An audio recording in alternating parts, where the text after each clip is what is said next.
and I'm in the Oval Office right now, and it's very interesting to see what's going on. And this was an election that we won easily. We won it by a lot. A big energy official was on this morning on a important show and said there's no way Trump didn't win Pennsylvania because the energy industry was all for him. I saw, with my eyes what happened, and he told me horror stories, absolute horror stories. So this was very sad to say it. This election was rigged, and we can't let that happen. We can't let it happen for our country. And this election has to be turned around because we won Pennsylvania by a lot, and we won all of these swing states by a lot. Anybody watching television the night of the election was saying, wow, I was called by the biggest political people. Congratulations, sir, on a big win. And all of a sudden, ballots were dumped all over the place, and a lot of horrible things happened. And everybody in that room, I want to thank. And the Democrats had no problem, but they were rough. They were literally pushed out, and it was rough tactics. This is what happened here. This is not the United States of America, what happened, and I think everybody knows that. That's why you're there, and that's why you're so vehement about it. We have many cases of people walking in. A woman, an elderly woman, walks in looking forward to voting November 3rd and says, oh, good, where would I go about voting? I'm sorry, you've already voted. Your ballot is in. I said, no, I didn't vote. No, your ballot is in. You've already voted. In all cases for Biden, by the way. She said, no, I want to vote. Nope, your ballot is in. And then they give her a provisional ballot to sign, which goes nowhere. It's a disgrace that this is happening to our country. We won this election by a lot. We got 74 million votes. And if you would have said 74 million votes the day before the election, every single professional in the business would have said there's no way of beating that. We got 11 million votes more than we had 4 years before in 2016. And we got many votes more than Ronald Reagan had when he won 49 states. And nobody would have said we even had a chance of losing. And all you had to do is take a look at the numbers at 10 o'clock in the evening when everybody thought the election was virtually over. And then very weird things happened. But they're not weird to professionals, and they're not weird to Dominion and other people that operate machines, and they're not weird to the people that handle the ballots where they were flooding the market. People were getting 2 and 3 and 4 ballots in their home. People that were dead were signing up for ballots. Not only were they coming in and putting in a ballot, but dead people were requesting ballots. The things that I'm listening to right now, and you're just covering a few of them, we have hundreds and hundreds of affidavits of stories that are even worse than the stories I'm hearing. Why wouldn't they overturn an election? Certainly overturn it in your state, because we have other states that are just as bad. If you look at Michigan with Detroit, you look at the things that happened in Detroit, where you have turned over the results. It would be easy for me to say, oh, let's worry about 4 years from now. No, this election was lost by the Democrats. They cheated. It was a fraudulent election.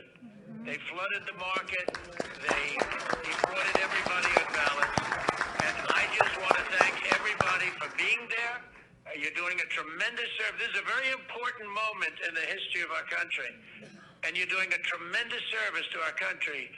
And don't worry about bravery, because the people that talk the most, they're not the ones you have to worry about. And these are all talkers. They intimidate. But these are not people that you're going to ultimately have to. They push you around. They pushed our poll workers out. Our poll watchers were pushed out of the building. We fought a nearly year-long battle with a virus that has devastated this nation. It's brought us pain and loss and frustration. And it's cost so many lives. 260,000 Americans and counting.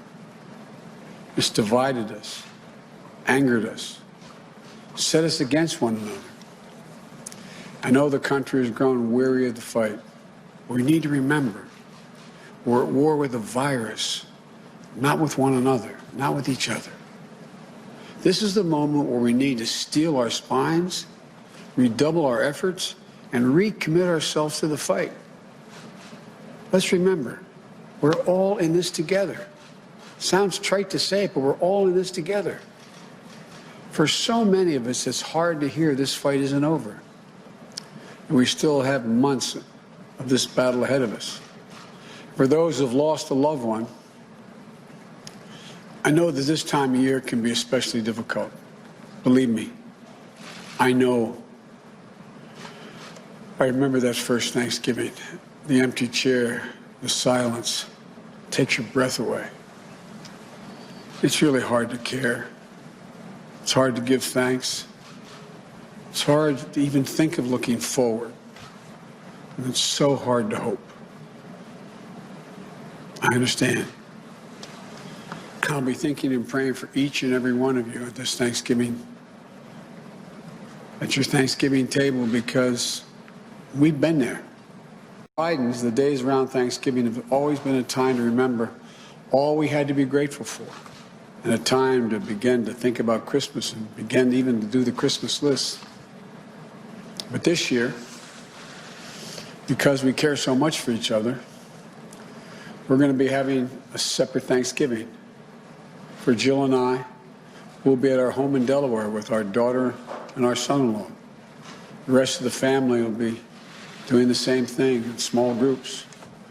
So I know how hard it is to forego family traditions. But it's so very important. Our country is in the middle of a dramatic spike in cases. We're now averaging 160,000 new cases a day. And no one will be surprised if we hit 200,000 cases in a single day. Many local health systems are at risk of being overwhelmed. That's the plain and simple truth. Nothing made up, it's real. And I believe you always deserve to hear the truth from your president. We have to try to slow the growth of this virus. We owe it to the doctors and the nurses and other frontline workers, care workers, who've risked their lives, some lost their lives, put so much on the line in a heroic battle in this virus against it for so long.